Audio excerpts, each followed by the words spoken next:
I'm Chris, and this is my how to build a budget shed part 2 video. So we're about 9 hours in the project only to do the floor. We're ready to set the building up. Notice we got the flashing all around, so we only used a few nails per piece because we have to screw those down, and it's going to hold the flashing down as well.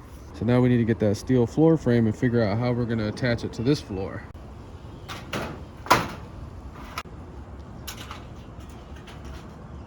And see our 142 5/16. Looks good. So for the floor frame, you just get 2 screws in each corner like that, and do not secure it yet to the actual floor. Like I said, we're not going over every single step, but let me give you an idea how to set these up.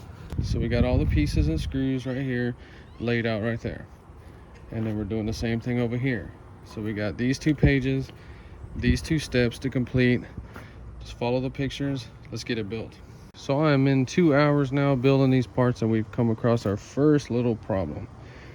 So when you get to step 3 with the double beam, the main beam down the building, so we're at the center of our double beam, and these 3 right here are going to be difficult to screw in. So I'm going to show you how to do this right now. So it's very useful to have an awl if you're going to do this, and we can look down there and kind of line the holes up. Now they're lined up perfect. So go ahead and put the top 3 in there to align it. So we didn't have any issue getting those in by hand, but these lower 3 ones, it seems like the screws it comes with are just too short. See, they don't come through far enough. So the way we fix this is you're gonna have to get you a screw that's a little bit longer. We're not replacing the screws, we're just using this to clamp it down to do these 2 on the edge first. So let's check that out. The long one through there, line up the holes, just leave that in there. Tighten this down as far as you can. So we tighten that down, and now magically we have enough room for the original screws. Look. So then tighten these 2 real good, take that one out and replace it. And I'm using 9mm in case you're gonna have to buy a socket.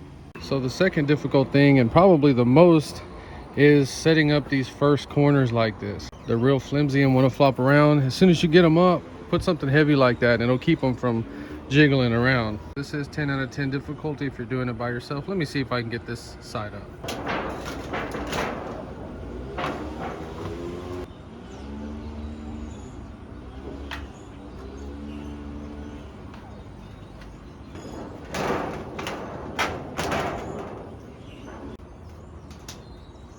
But what's making this one difficult is it's windy out here right now. So be careful, get somebody to help you. Get all the screws in the bottom as quick as you can, and then we're gonna lay something in the corner to stabilize it. Just like that. Let me get these other corners built up. So you wanna get the 2 side rails, rear rail. So let's get a little footage of putting those on.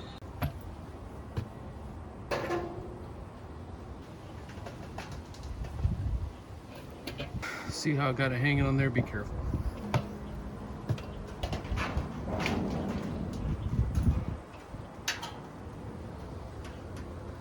Okay, I just get 2 screws in there to hold each piece, and then we'll go back and screw them all down.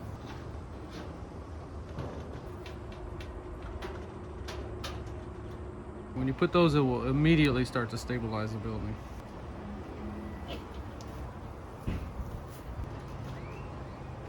And once you get all those screwed down, the building becomes stable. So now we're gonna go to step 8. So we're just kind of sticking them in place for this step. So you may need some clamps like that to hold them. So these pieces seem to be the same on both sides, but be aware of this groove right here. You always want to try to hide that groove if you can. These corner pieces will also have the grooves, and you need to hide them. I actually had to take 2 of them apart to correct them.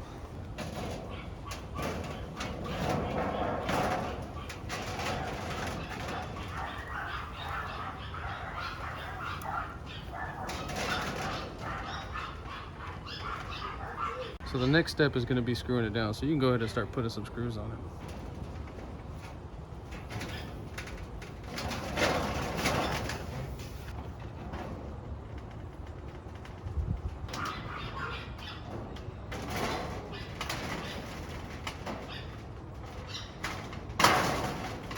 So just get all the walls on there like that. The next step, little detailed areas on how to attach everything.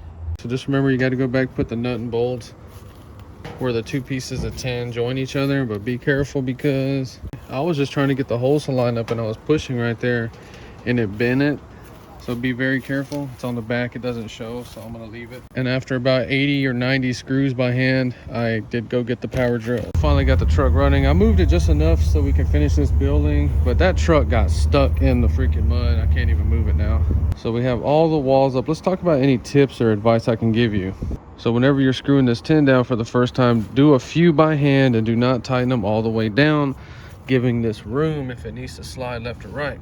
So another bit of advice, if your hole doesn't line up like that one, your tin is upside down. You need to flip it. See, that's one of the first pieces I put on there, and I figured it out about right here. So then we look at the last piece that I put. The holes didn't line up, flipped it, and now they do. Okay, so the next difficult one is the nut and bolt. You got to put down the middle to join the two pieces. So this tool right here, you're gonna kind of line them up. And sometimes they'll just get stuck in there.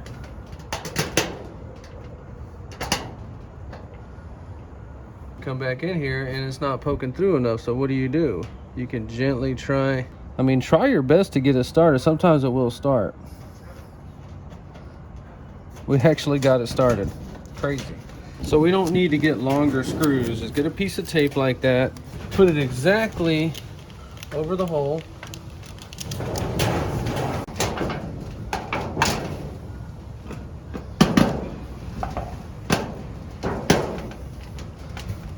Bent the piece, god dang it. Okay, so it was difficult and I did bend it a little bit. Be careful. I'm not taking it back off because this was really hard to get started on here. But if you do bend a piece, you can straighten this stuff pretty easy. Step 9, I'm gonna go ahead and get the door jambs on there, and we're gonna put the wall channels that run through the middle of the walls. All right, so the door jambs just take about 5 minutes to put on. And remember right here, you're not using the little plastic washer. You're using it right there. You're gonna have 4 of these. They're super hard to find. So now we're putting the wall channels on, and you might need somebody to help you with this, but if you're like me and you don't, you need to get those little ones on there first. So with those attached, now you can hang it right there and just prop it up like I'm about to screw it. Hang it on that end, prop it up, and then screw it. All right, let me get the rest of this done. All right, so we're getting the beams in here, and I've come across another difficult thing. If you're gonna be doing this building, you wanna have a tool like this. I've already used this like 8 times. All right, so you're in here trying to line these holes up, and it doesn't wanna go through. This is gonna happen several times in this project. Do this, and then try to work quick.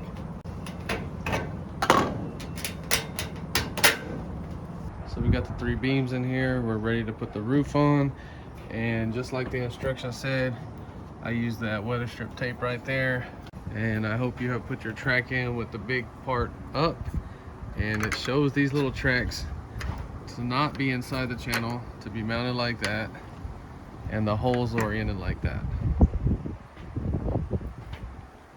All right, so the roof is gonna take a few hours to do. Don't forget to put that weather strip tape right there. And don't forget to put the ridge cap on the top. It goes on in 3 sections. All right, so another tricky part of this roof is you're gonna have to get your awl or drill those holes out right there. And you wanna do those first when you're attaching these end pieces. Okay, you're not gonna know what I'm talking about unless you're doing one, but I'm telling you right now, get these edge ones done first. So we got 2 pieces left on the roof. Let me get those done, and then we'll get the doors on it. So it's about 7 o'clock, and I got one last door to build. Let's check that out. And I'm not filming every little detail because this building is gonna kick your butt. So just watch me build this door real quick.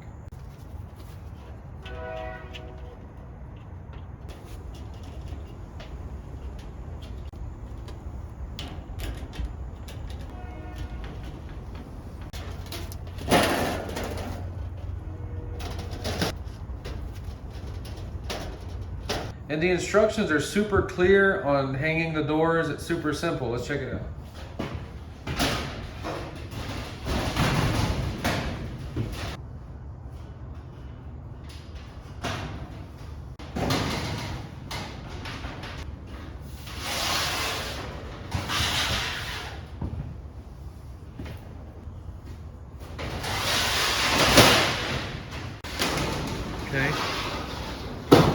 doors open and close just fine. So this building is absolutely beautiful. It looks way better than the one at Home Depot. I guess the one at Home Depot wasn't built right, or maybe people stole the pieces of trim off it, but this building's pretty neat. All right, so 3 days ago, this did not exist, and now it does, and it's beautiful. Building that floor and flashing it like I did is gonna make a world of difference. So we have not yet secured the building to the floor. There's gonna be holes and areas to do that. You just wanna do it about every 16 inches. I don't have time for it right now, and that's gonna be up to you however you do that anyway. New shed gets a new lock. In case you never bought one of these, buy one. They're freaking awesome. You set the combination to whatever you want.